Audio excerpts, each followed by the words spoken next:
sono dentro. Allora, questo è il pezzo d'ingresso, qua sembrano esserci due coppelle, l'aria è proprio pesantissima. Qua ci sono delle incisioni sul primo vano,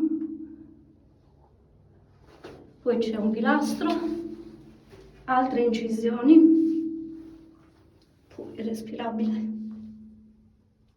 Secondo vano, aperto in realtà, invece qua è chiuso.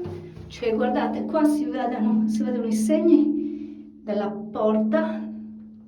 Guarda che meraviglia! Anche qua e anche qua sul pilastro. Bellissimo. E poi abbiamo il terzo vano. Allora, le incisioni qua le abbiamo già viste. Il pilastro l'abbiamo visto. E qua, vediamo un po', anche qua c'è qualche incisione. L'aria è veramente strana, si respira una specie di polverina, che non so bene, è pieno di ragni, per cui adesso mi appresto ad uscire, te avrei sicuro. Bella comunque, veramente bella. E questa è adesso la striscia per uscire. Eccomi qua.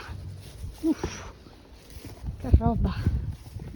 Ve la faccio vedere nuovamente dall'esterno, perché questo posto che non conoscevo, di cui non avevo neanche sentito mai parlare, è veramente una meraviglia. Bellissimo.